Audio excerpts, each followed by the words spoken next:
Your feelings don't matter, and no secular therapist will ever tell you this truth because they're making bank on your feelings. Before you get offended, stay with me, because I'm not saying that your feelings aren't real, or that your pain isn't real, or that trauma didn't happen. I'm saying your feelings were never meant to become your God. We live in a culture that is obsessed with how we feel. Advertising is designed to make you feel something. Music moves your emotions, politics weaponize them, and social media monetizes them. And so much of modern self-help and New Ageism teaches you to continually look inward. How does this make you feel? What does your inner child need? What is your truth? Jungian psychology tells you to confront the shadow, to explore the rejected parts of yourself, integrate your archetypes to become whole. New Age spirituality tells you to kill your ego, heal your ancestral wounds, and raise your vibration in order to ascend. Eastern philosophy teach detachment from desire as the path beyond suffering. And then Christianity comes along and says something that is deeply offensive to the modern mind. You are not saved by understanding yourself. You are transformed by surrendering yourself. And sometimes that means recognizing what you feel is not the same thing as what is true.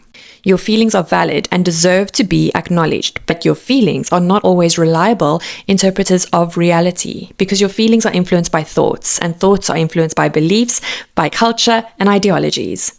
And many of those beliefs were formed long before you had the maturity to examine them. And those beliefs may have helped you to survive something once. But survival strategies become prisons when they follow you into adulthood. And this is where faith becomes uncomfortable, because when your feelings become your authority, comfort becomes your compass. And if comfort is your compass, obedience becomes negotiable. You will only obey God when his instruction feels safe. You will only trust him when the outcome feels predictable. You will only forgive when the other person deserves it, or surrender when you understand the whole plan. But biblical faith was never built on emotional certainty or comfort.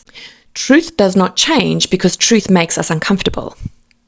There is objective truth, and then there is subjective experience. Your experience and perspective matters, but your perspective is not automatically the truth simply because you experienced it intensely.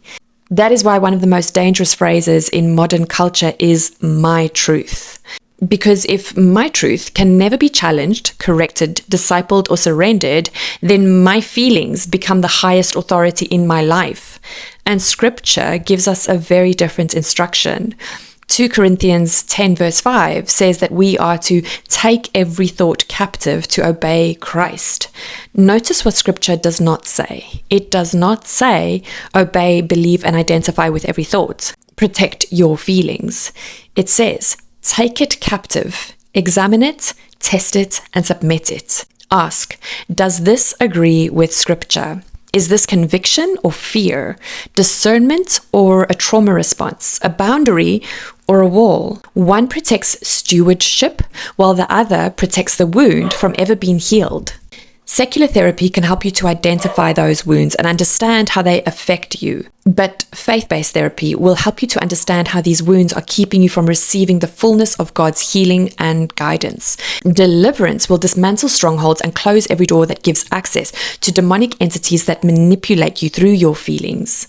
We spiritually mature when we are governed by faith, not feelings. So, no, I don't believe that your feelings are meaningless. They are important enough to seek faith-based mental health support for and deliverance. Simultaneously, you can't do one without the other, and it is the only way to spiritually mature and fortify your faith.